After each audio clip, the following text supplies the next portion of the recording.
All right, I'm going to play some tunes. I had some technical difficulties earlier today. Anyway, without getting into it, let's just start playing. Hopefully some people will show up. So let's see.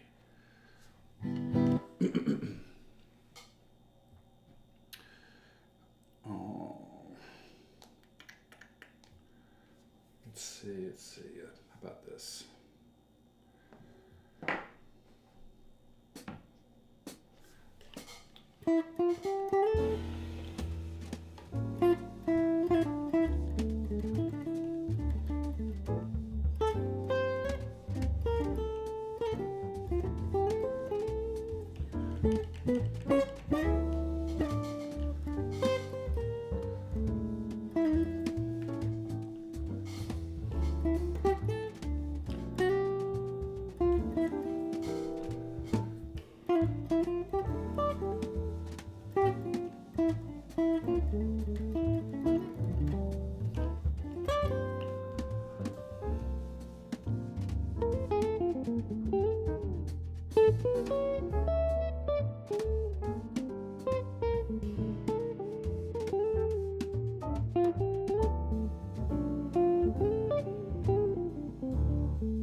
All right, so let's see. That was Beautiful Love using the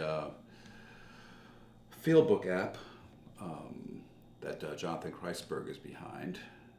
And it certainly is a lot of fun.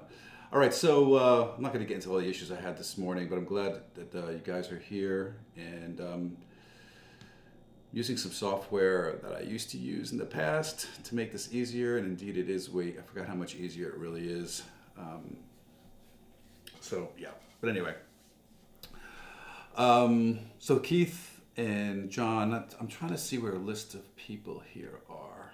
So forgive me for being a little bit unfamiliar. I'm using a software called Ecamm, which is great. Like I said, I used to use it all the time.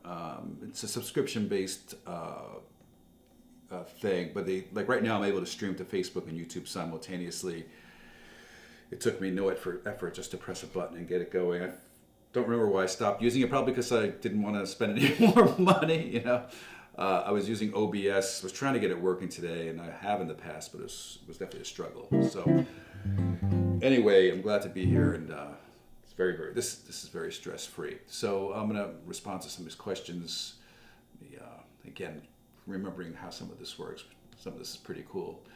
So John's asking, do I know exactly what chords I'm playing over?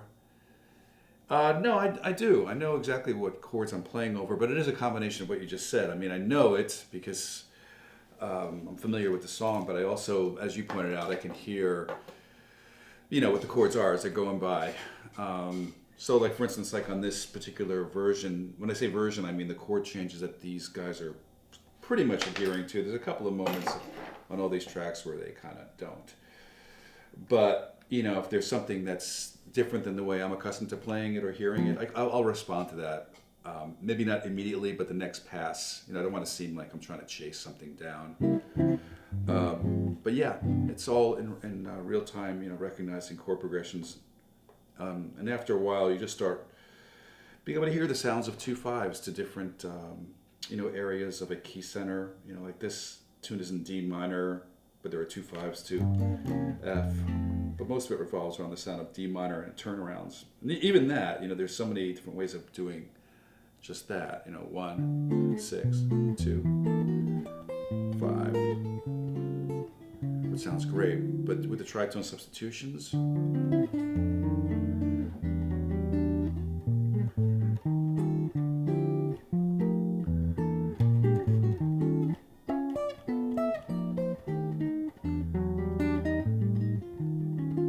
there's so much you could do with just that little turnaround in minor. And that's the essence of the whole song. It's just D minor and F major, relative major and minors. So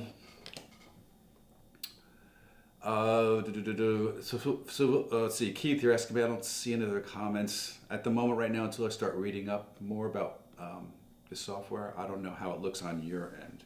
I can say, like I said, for me, it's way easier to do it this way. I'm trying to see if there's a way for me to create a poll on this software. Like I was asking people on the other broadcast I was doing what kind of lesson they'd like to see next, whether it be a chord melody lesson or a topic-driven lesson or a lesson on a specific tune. I'm not at the moment seeing an option for me to create that. So let's continue to play, and thank you guys all for jumping on here, even though this is totally unscheduled. All right, so let's see. What's another good tune? There's so many actually good ones since even the last month that I did this. There's been a whole bunch of additions to this app. The Groovin' High is a great tune. Let me just go over the melody real quick.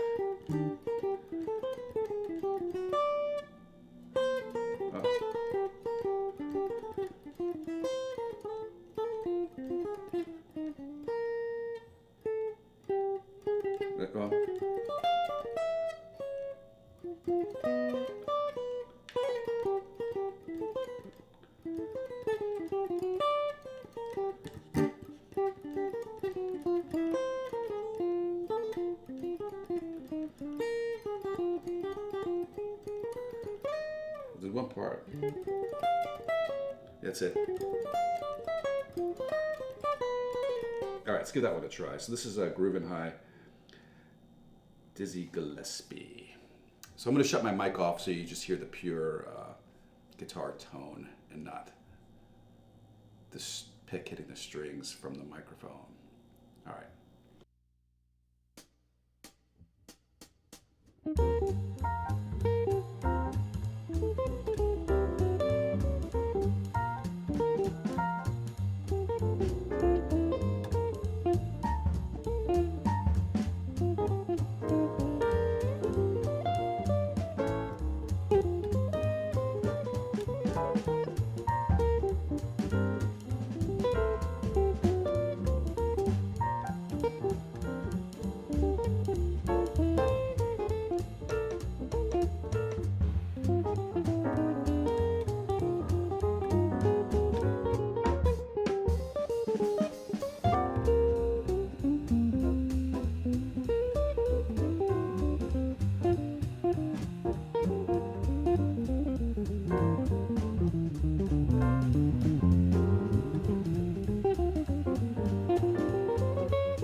It's a great track, great tempo. Um, Sam, thank you. Keith, okay, so far. Yeah, I don't see how I can see everybody's name who's online at the moment. But anyway, thank you guys all for being here. Yeah, because if you have any thoughts, questions, be happy to try and answer them if I can. I'm just, I know you see me looking at my computer screen. I'm just cleaning up windows here and also trying to see if I can find some things that I'd like to be able to do.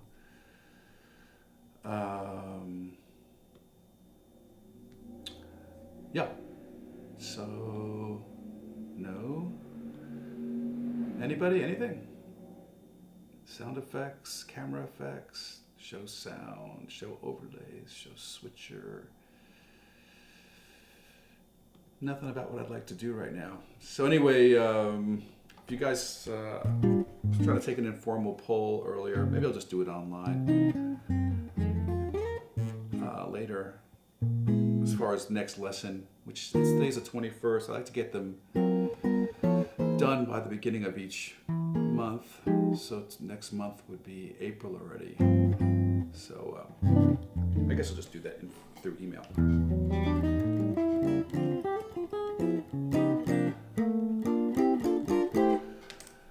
Let me see this here. Hey Barry, a huge fan, thank you. Transcribe your entire affirmation solo. Oh man. Any recommendations for tunes to practice stop voicing? Oh, drop voicing. I see that you corrected yourself. Got it. Yeah, I mean, there's the, just tried and true method of just doing it really deliberately, like in a real focused practice manner, meaning that if you were taking a major scale and playing through all the voicings in a given key, like for drop 3, on the top set of strings of the drop 3 would be, that would definitely not be that. So anyway, so we'd have, I was actually spacing out my drop 3 voicings. So you have this. These are, again, the top set. And they're identified by 3 adjacent strings and a skip string. So you could just take each inversion. So this is root position, obviously. And go up neck. These are not obviously, but much more common on the lower set, which we play all the time. But these, on a side note, are fantastic for things like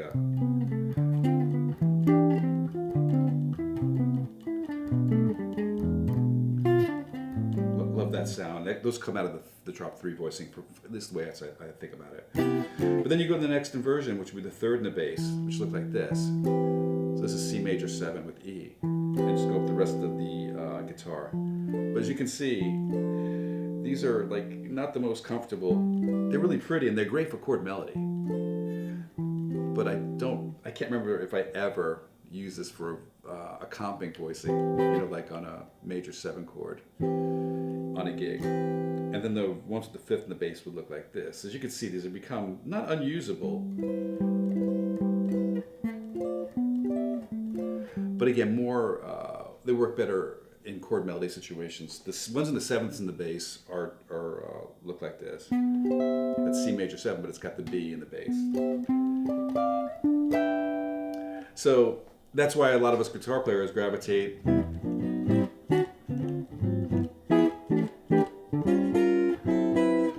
And one further note about the drop 3. Yes, you're very specific about that.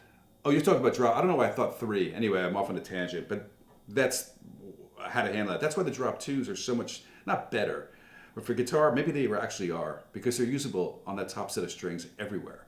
Every inversion. You know, all the G minors look like that. Every inversion with the additional melody notes that you have, that's how you get that Joe pass.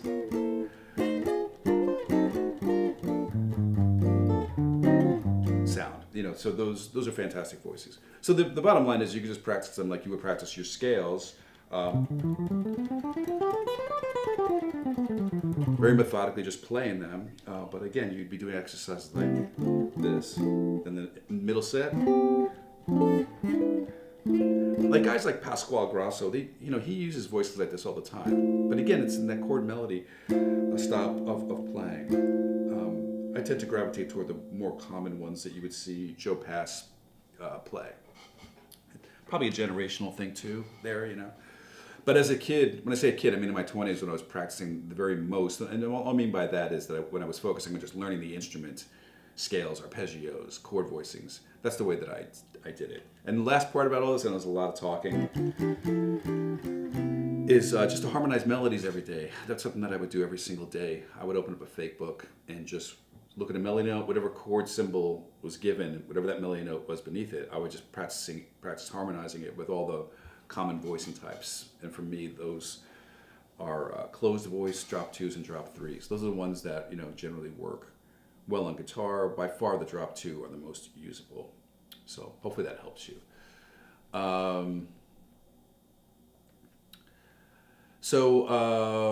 Yeah, and by the way, I'm bringing this comment up again. I would love to see your transcription. Send it to me.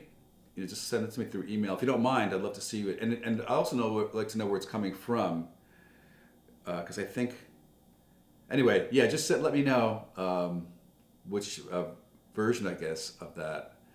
And Keith, yeah, thanks for your vote for topic driven. That does help me out a lot. Let's see. I'm going to get to Josh. Again, hold on a second. One of your lesson videos, you talk about grabbing the real book, picking a tune, and working playing the chord melody to the Bgvl. How do you handle a melody if register isn't clean? I'm not really understanding what you mean by register not being clean. If you could rephrase that for me, I'm not sure what you mean by that. But yeah, let's see. Like those 1, 2, 3, 5 for some tunes like Green Dolphin Street. 1, 2, 3, 5. I'm not sure if you're talking about a melodic sequence or a string set. I'm not sure. Maybe you're thinking about that string set. I don't know. Like 1, 2, 3, and 5. As a matter of fact, I've got not Green Street, but Green Dolphin Street here. Like here's a tune, for instance, where on Green Dolphin Street, so it'd be an O. Let's see. This is what I'm kind of talking about too, like as I find this tune, where great tempo, by the way. 176 is a great medium tempo to practice, just swinging eighth notes and being able to get triplet type phrases into your playing. It's a real comfortable tempo for that. But what I'm saying here is like the version that the guys are playing, looking who they are. So you've got some like monster musicians on this track. You know, you got Matt Brewer on bass, Colin Stranahan on drums, and Kevin Hayes on piano. But they're playing a version of this that I consider to be the real book changes. Like on the version with, like most of the Miles Davis versions you hear, it's in E flat, sorry. And it's E flat minor. But that chord is written here as F7 over E flat. On the record you hear like major 7 chords from Bill Evans. This is close voicing, not exactly.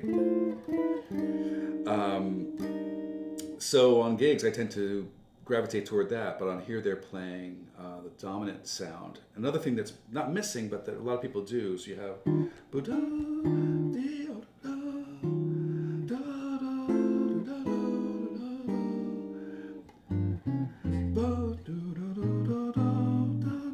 right here you would hear a 2/5 to A flat minor 7, which is not here. I'm willing to bet, I'm looking at all these different cameras, I'm willing to bet that on a gig that these musicians would do that. And I think that part of just the app itself, I mean, they're trying to stick to whatever chord changes have been given on this kind of miniature lead sheet kind of thing. But in real life, that's such a common thing. And I'd be shocked to be on a professional gig where that wasn't played. So, but anyway, I mean, you can always turn the piano off on this and just play, you know, those changes and not have any kind of conflict. But for now, I'll just play the tune. So, okay, this is a little follow-up, and I will play this. And Rick, melodic minor diatonic voicings and modes. Yeah, man, I would do that too. I gotta be honest with you, I did it. But I just never stuck to it in a way, so I couldn't do that for you right now. I mean, actually I probably could, because the melodic minor is essentially, it's just the same chord qualities you'd find in every major, in any major scale. In other words, major, minor, so we have the minor major 7 sound, but the rest of them are just minor 7 flat 5 dominance. And so yeah, I mean, I could do that, but I didn't spend as much time on the minors as I did on the major. But yeah, I mean, any of that is great, man. Same thing with like voicings and fourths or cluster voicings, keeping them within one scale and just harmonizing them. It's a huge benefit to your fretboard knowledge, and it's a great moment of discovery. To like, just for instance, if I took like here's a G minor 11 chord, right? I just took these top 3 notes and thought, okay, well, G minor 11, that's G Dorian. Let's harmonize the rest of these notes like within essentially F major, G Dorian. So I'd start looking at the instrument and just say, okay, this will go to here, let's go here, but this will become that. And that's a very colorful voicing that I could.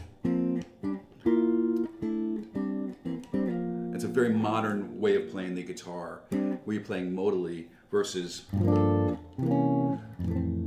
but that's a great voicing right there. What you'll discover too is anytime you're working with a 3-note voicing like this, you'll get 3 different shapes.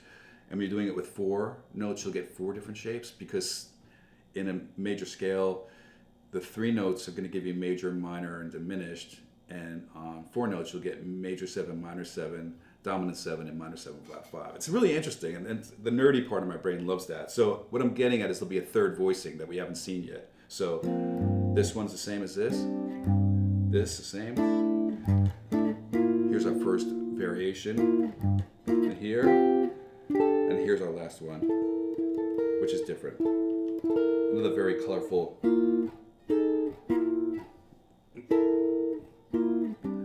But if you were playing something modal, like on G minor,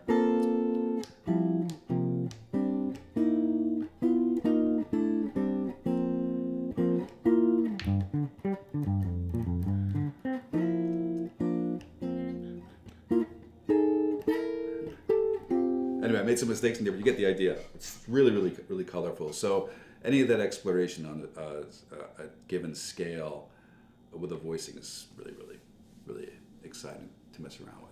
So I know that I went off way far, and I am going to play this tune, but I see there's some more questions. I like answering these questions. Yeah, I mean, Josh, Josh, how are you, man? Yeah, I don't know. I mean, I try to avoid that, to be quite honest with you. I really, really do. Here's a perfect example of this tune right now. I mean, I could play it here, but it's so high up there.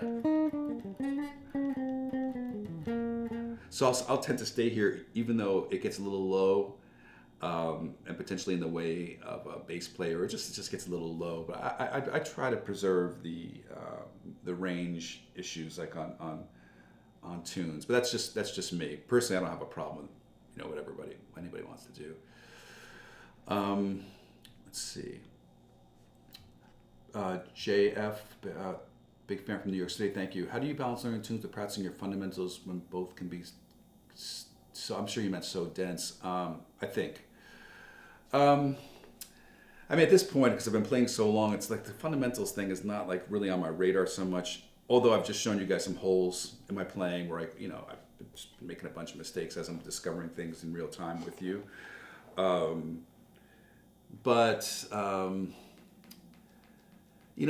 tune learning thing it's an interesting thing to consider because, take somebody, my age who's been playing for so long. I probably know thousands of songs. And I say no, I just mean that, if somebody said, hey, can you sing out of nowhere? I definitely could. And for most people, that's a different question than do you know how to play out of nowhere? So as you get older, that changes. In other words, you get to a point where if somebody says, hey, do you know out of nowhere? It means like, yeah, if I sang the melody, I should be able to play it on my guitar. It's like that. So the ear training thing becomes a big deal. I'm not perfect, and I'm the first person to say that. I consider my ears to be, as far as playing with people like I play with, I would consider myself average, meaning that I'm accustomed to playing with people who are extraordinarily great musicians. And in a lot of cases, their ears are better than mine. Mine are really good, and I can hear my way through just about any situation on a gig. But what I'm getting at is that you get to a point where there's no way you can practice all the tunes that you know. So it's not so much about that. It's just a matter of maintaining this ability you have to connect with your instrument and play it. So which is why I like taking tunes that you already know very, very well and just playing them in different keys without thinking about, whether it's the third or the fifth and all that kind of technical stuff. Just trusting your instinct and your ears. That does wonders for you. Or even something is like if you took like I like to use There Will Never Be Another You as an example. I don't know why, but if you're accustomed to playing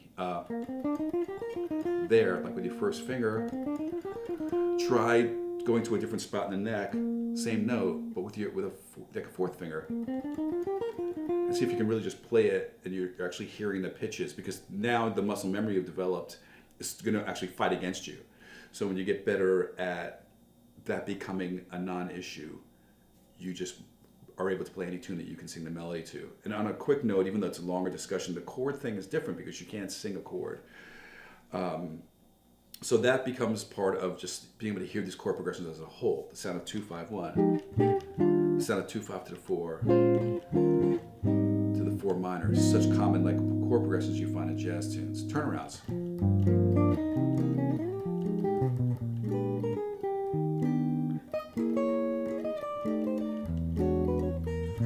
Those kind of sounds I just played for you become very recognizable. As recognizable as if I were to look down and say, okay, I'm wearing a black shirt. I just won't miss that up ever. So that's it. As far as like the whole idea of tune learning and memorization and all of that as far as being a musician. All right. Let's see. I understand. You guys have these clever names. Pick and Stone. I do understand what you're saying. The 2-5 to the 2-5 and G flat major. That it is nice. And again, it's when I say documented, meaning that you hear it on recordings all over the place. And I agree with you here on this one too. It is the Benny Golson progression. What key we had? I gotta get it back in my head. So let's see, where are we?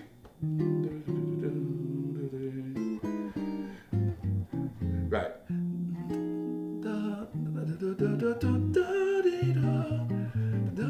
Yeah, it's almost three. It's 3 key centers in a way of the Benny Golson. Then you're into the turnaround. And for those of you guys who don't know what we're talking about, the Benny Golson progression is that common progression of the minor to a minor with the 7th in the bass, then resolving to a minor 7 flat 5, 2-5 to a next minor key. Then you just continue this on.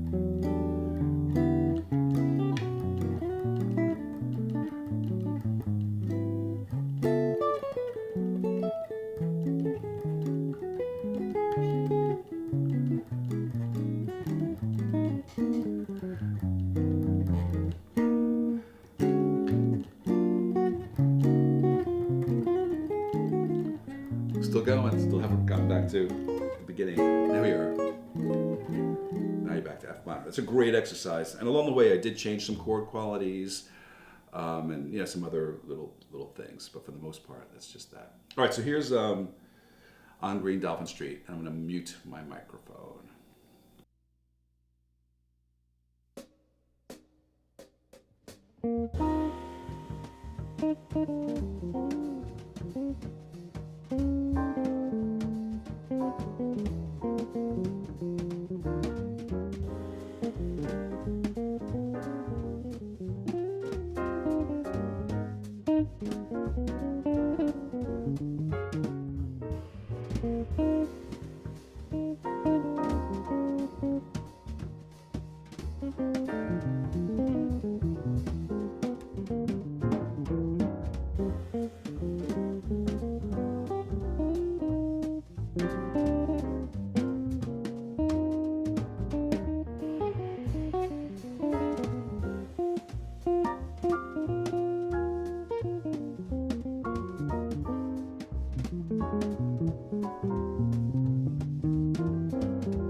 saying unusual ending, unless I didn't know the recording where they end on a dominant 7 sharp 9. Okay, let's see. I'd like to come back to Orlando. As a matter of fact, I'm sure most of you guys know, after 30 years at University of North Florida, I'm about to retire. As a matter of fact, I'm counting the weeks at this point. I don't mean literally like, oh, I can't wait, but it is close. Probably about 5 more weeks and I'm retired. So I've already started sending emails out to universities, see if I can get some gigs into different venues and stuff like that. So hopefully I'll be able to see you guys in person pretty soon. Yeah. I guess I'm thinking to myself, if any of you guys have any contact connections, I am going to be very, very free pretty soon. So thanks, Jeff, George. Good to see you. Hope everything is good in Lafayette. That was a place I had visited before. That was a lot of fun. Love to come back. Valentine, thank you. Jeff, thanks. If I'm not mentioning your name, it's just because I can't pronounce it or I can't read it. Thanks, guys. Aubrey, if you guys, by the way, you guys haven't heard of Aubrey King. He's a Jacksonville guy. Popped into University of North Florida a couple times to audition. But this is one of the best bluegrass guitar players you're ever going to hear. It's unbelievable, man. I mean, there's some funny videos of him playing with an oven mitt on. I mean, he's just an incredibly, extraordinarily amazing guitar player. But to answer your question, I'm using the Proplex. See if the camera will focus on that. Doesn't look like it's going to. It's the Proplex 1.5. And it's the shape of a pretty typical pick from when I grew up.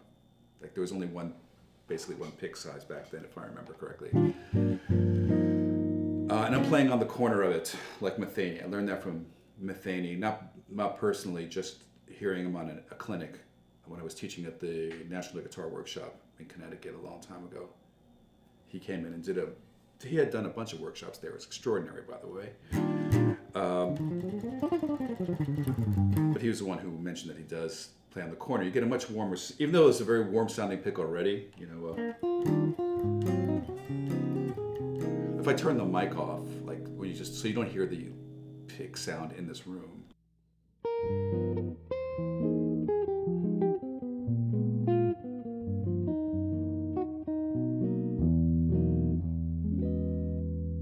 It's beautiful, but when you play on the tip, it's brighter. Here's the edge. Here's the tip. Big, huge difference. So anyway, I thought that was great advice. Let's see.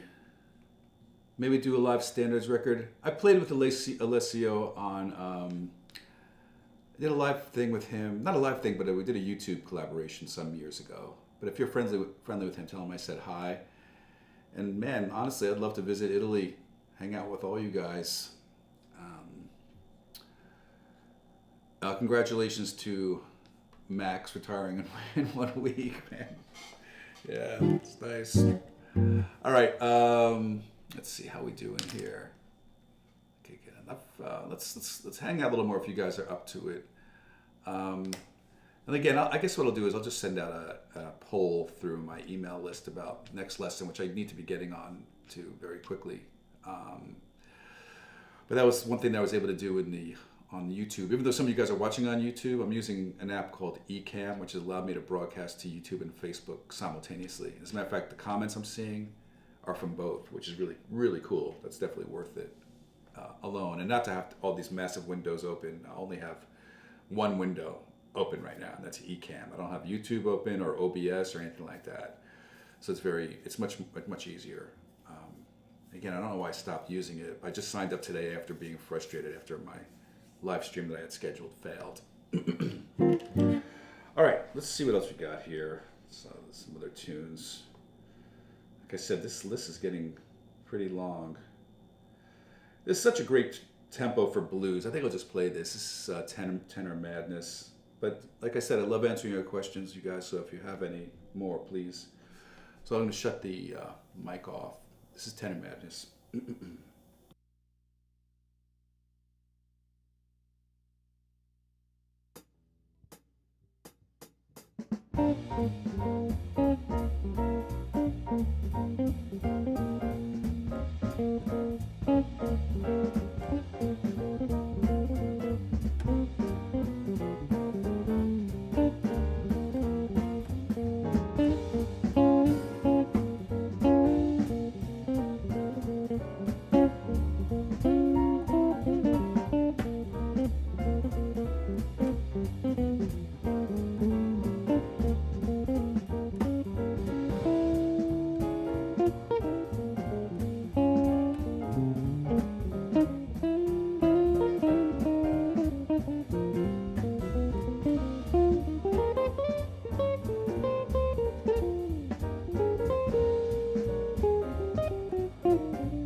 I was saying that's such a great tempo.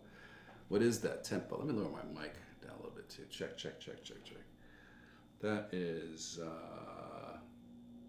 182. Man, that is a great tempo to practice too. All right, let's see. Let's see here. Learning the original harmony of the tune can be challenging enough, but I feel like my solo loses just the momentum playing the same changes all the time. Yeah, I guess, yeah, of course I do. I'm trying to think which would be the top of the list. I mean, the first thing I would do is just listen to several versions of the tune you're working on by different artists. On a side note, every time I'm preparing a lesson for the website, if it's a standard, I'll go listen to at least 3 or 4 different versions of it, and you'll find like a lot of variety. So that's a good starting place. I think that would be the most important. The second thing is just like applying, I'm doing this like in a shrugging kind of way because I'm never necessarily a fan of coming from a technical thing, but trying things like tritone substitutions are an effective way of creating some new interest without really affecting the overall vibe of the song, which won't conflict with the other musicians they're playing with. Another one like that is a chromatic 2/5, which I could have certainly have just done on this particular tune on the blues. But like, for instance, when you're at like, here's measure 5, back to 1, here's a 2/5.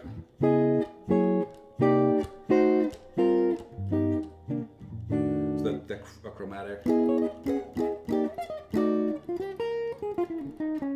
In context, like here's a chorus of blues using that 2, 3.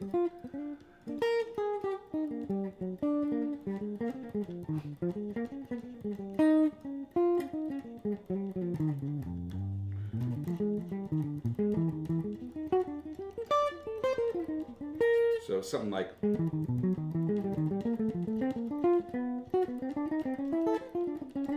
So the chromatic 2/5 thing works great. Changing the quality of chords. So instead of C minor 7, do a 2/5. Instead of that, it could be C7, which changes things too. Top of the chorus, 2, 3.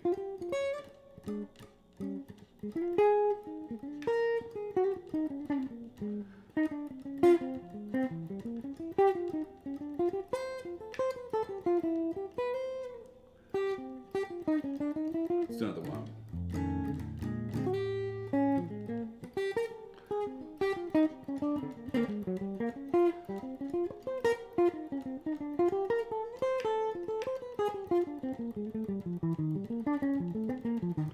None of those are great examples, but you get the idea. Just changing qualities of chords works great too. Another example of the same thing, like making the C minor 7 flat 5. So when you get here,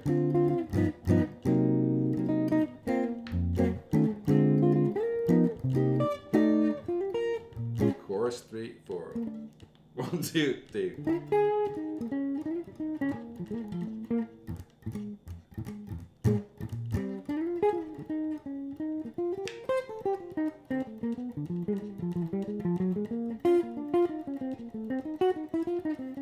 And now in my own head, all these different approaches are coming to mind. There are a lot of ways of just substitutions based on similar things I'm talking about right now. I'm not trying to push you to my website, but I do have a bunch of stuff on there about that. In particular, probably the best lesson on this site is the one on what's called retargeting 2/5s, which uses the tune.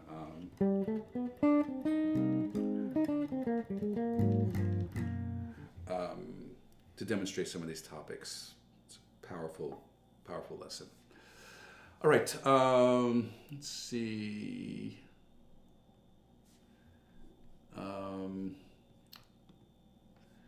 Thanks. Yeah, I'm really proud of that book.